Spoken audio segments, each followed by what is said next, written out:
And it's strange because in the long run, it's obviously in no one's best interest to destroy the land where they live. But today, obviously, the economy rewards that destruction. It filters those people to the top that are willing to embody that ethic, to embody capital. And as long as we're still within that economic system, no amount of rational argumentation will convince these people to stop doing what they're doing. Or let's say you do. You convince some of them to tailor their business practices. What happens? Well, one of two things. First, I'm thinking of Ray Anderson, who was the CEO of Interface Incorporated, the carpet company, and he ends up greening up the business. Well, it's a huge hit, right? And the sales go through the roof. And in the end, he ends up having more environmental destruction tagged to his name, tagged to his company than he did before, regardless of whether he was a leader in green business or not. Okay, or the other scenario. Someone really goes for the green the whole way, they fall out of the competitive loop, and then someone takes their place.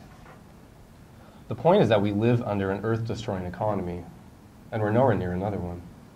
And maybe we should take a cue here from the Marxists, as they have the best analysis of capitalism. And what do they think of the idea of green capitalism? Or they laugh at it. It's a joke. It makes about as much sense as clean coal. So something has always confused me at the protests that I've gone to. And let me say first, I love protests. I really enjoy them, and I go to them. But most protests I've been to, at least politically speaking, in the end, they've been really awful. And what do people say at the end? They say, what matters is that we came out here, we made our voices heard, we took the high road, and for that reason we won, we succeeded. And for me, this is a total disconnection from reality. But this shouldn't surprise us, because for liberals, rightness and success, how we measure those things, usually ends up being how well we follow certain abstract moral codes. And that's the mantra, isn't it? We're here to make our voices heard. We want to get our voices out there. And it's always about our voices. But it's strange to me because the point of our activism is not to make our voices heard. The point of our activism is to win. It's to protect the land. And it's to stop those in power from destroying it. So at no point in the radical approach is the use of violence directly addressed. Now I want to talk about this because, in my experience, violence ends up being something that environmentalists really get hung up over. Now you might be able to tell that I have a little political crush on the Marxists. If you read Capital, all right, it's like 1,200 pages long. There's only one time you see anything close to a discussion of violence in there. And it's in this little footnote on one page at the bottom.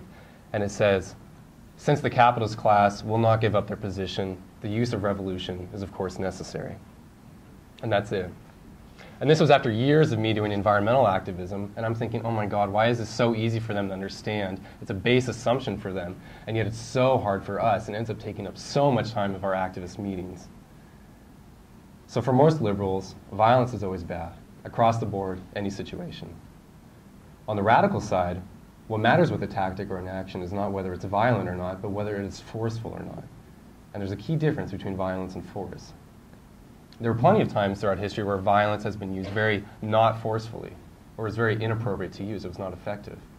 And there have been plenty of times when nonviolence was the most effective choice that could have been used, and that nonviolence carried a lot of force behind it. And most other social movements haven't had this much trouble with the use of violence or property destruction. You see different parts of these movements working together, even people that have very different ideas. And the classic example here is the Quakers, who, although themselves were devout pacifists, they worked side by side with gun-carrying abolitionists, right? And their personal views didn't get in the way of that. Okay, so that was liberal radical in a really condensed version. And our point here, of course, is that the environmental movement is stuck in the liberal model. And we need to get out of it, or we're going to continue losing. And as we know, losing this is not an option. And there's a certain irony here, me pushing the radical side of change, which is that there's a lot of work to be done that falls within this overlap between liberal and radical. Us in this room, as environmentalists, as animals, there's a lot of personal work we can be doing. We always need to continue distancing ourselves from the insanity of this culture. And we need to figure out what it is in life that we really love. Because for a good friend of mine, what he loves are elk. And for another good friend of mine, what he loves are gray wolf. And for me, when I see deer, I'm always mesmerized. And like when we make eye contact, everything else in my life just fades away. And suddenly it's this relationship, however fleeting that is, that's suddenly all that matters. So we need to figure out what it is in life that we really love, and then we need to figure out if we're willing to give it our lives. And I mean that in every way.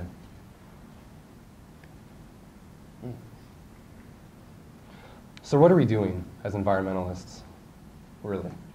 My friends and I have come to say that the last thing we need right now is more environmentalists. And it's because of that confusion within the environmental movement, where mainstream environmentalists are some of the first to shout down any discussion of oppositional thinking. And oftentimes they're the ones in the audience that are most resistant to the liberal radical model, where other people who maybe haven't even gotten involved in political work, they get it right away. And sometimes I even hesitate to call it a movement, and I want it to be one. My God, that's what I live for. That's what so many of us live for. But what is a movement? Sidney Tarrow, he's one of the main top social movement theorists. He defines social movements as collective challenges by people with common purposes and sustained interactions with elites, opponents, and authorities. Okay, so there's a lot of information right there. We have collective challenges. So we're doing this together, collectively, obviously, by people with common purposes. This means our goals. What are our goals in this? And in sustained interactions. Okay, this references drawn-out periods of contention with those in power. Well, if this is what a social movement is, then I don't see a lot of it going on. I see a bunch of really great people whose hearts are in the right place, and they're doing some really amazing work, but they're not being upfront about what it's going to take for us to win this, because it's going to take a lot more than we're seeing right now. And what are we seeing right now? There's really four main areas in environmentalism today. We have the legal approach, we have the direct action approach, we have the technological approach, and then we have straight-out withdrawal. So the first, the legal approach. There's some really great things happening, which is what makes this conference so enjoyable, obviously. And it's just being here, it's reminding me, it's so great to work with people that are engaged with the law. Because as Catherine McKinnon says, law organizes power. So when you're involved with law, it's very hard to forget about that power that's obviously structuring our social lives. Pardon me. And one project that's pretty under the radar right now, but is really exciting, are the challenges to corporate rule. And some of the most interesting work is being led by Selda. That's the Community Environmental Legal Defense Fund. I'm thinking here of New Hampshire, of Maine, of Pennsylvania especially, where over 100 small townships have drafted into law that corporations no longer have legal rights. And what they're doing is really interesting. They'll say, okay, the city of blank no longer recognizes corporations as legitimate entities. They're just cutting it out from the ground. And so lawyers a lot of times will say right away, okay, well the problem is that that's in conflict with state or federal law.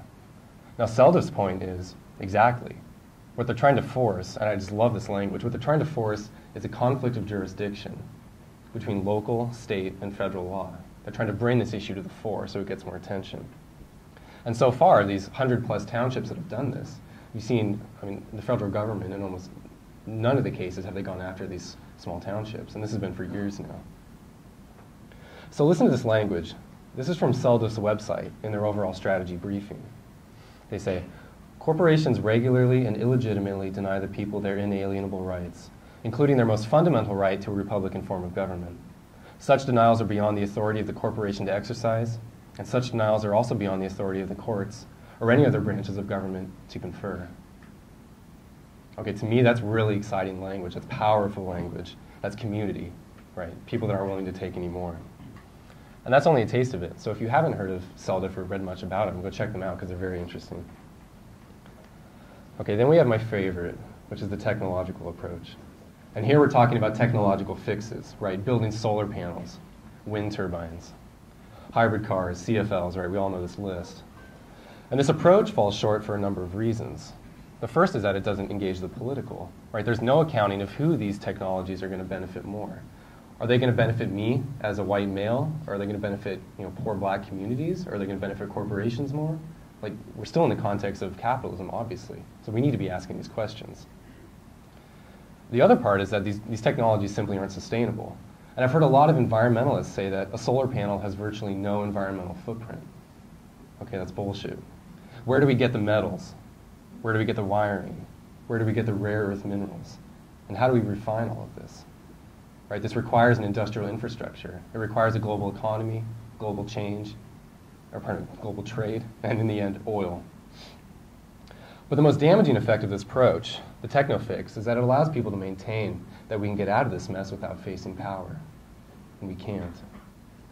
So instead, we see a lot of people putting so much of their energy into these really tiny projects, so like waste reduction and so on. Never mind that almost all of our per capita waste is produced in industry, away from us directly. And what's really happening here? We have possible political actors, right, social movement actors, who are retreating back into lifestyle choices, and then feeling satisfied that this is environmentalism, right, and this is not environmentalism. If you want to do these things, sure, do them by all means, but don't parade them as political choices or environmental solutions. And just think, because it's really simple, if you were a person in a major position of power within this culture, and you had a vested interest in things staying the same as they are now, what would you rather have environmentalists believe? A, that the problem is deeply political and can only be solved with a confrontation with those in power? Or B, that the problem is purely technical and can be solved by simply withdrawing into lifestyle choices within the current coordinates of global capitalism? And in fact, I'm tempted to say that this might be the best way to judge any environmental strategy, is by asking, how does this look to those in power? If it doesn't threaten the current distribution of power, then it's probably not effective. And as a strategy, it should be abandoned. So the last approach, withdrawal. The basic idea is that we need to step away. Things are very obviously messed up in this culture, and we need to build this alternative way of life, and then maybe we can lead by example. Well, this really sounds nice, especially for those of us who, understandably, don't like this culture. But again, the risk is that we fail to make that first political step. We don't acknowledge that there are people who have no regard for other people's ways of life, and they will take that land. They will take what's not theirs if they need to. And that's happened before, that's happening now, and that will continue to happen in the future until they're stopped. And that's always my question for the permaculture people, is what do you think the government will do when they need fertile land and you're the one sitting on it? And maybe we could ask any indigenous person.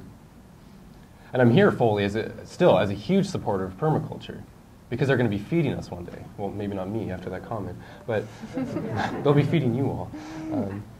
But the point is it has to fit back into a larger movement. And that's true with any approach. And that's probably the take-home from today. It has to tie itself back into a larger movement. And that's when we'll see the strengths of each of these movements really coming to the fore. All right, so I've just gone into the basics of liberal radical and kind of where we're seeing in the environmental movement today. And I'm going to pass over to Lierre, and she's going to go into more of how an effective social movement will actually look. And to do this, first let me introduce Lierre Keith. Lierre Keith is a writer and radical and feminist activist. She's the author of The Vegetarian Myth, Food, Justice, and Sustainability, which one reviewer called the most important ecological book of this generation.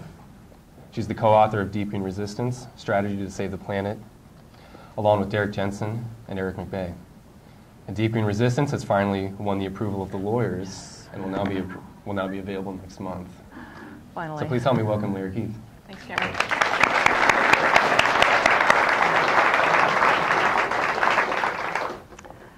Well, you've heard of speed dating, so I call this speed revolution. So the first question, is civilization a war against the living world?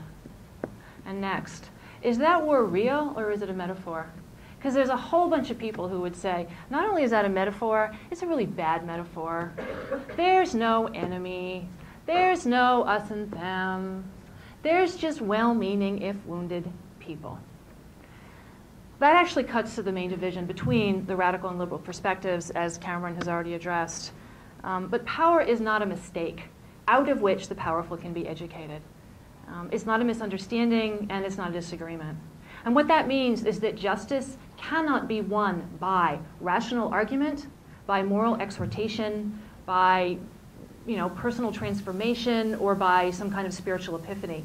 It's won by taking power away from the powerful and then dismantling their institutions. So we've already had the categories of response that Cameron's gone over. I just want to reiterate that none of these are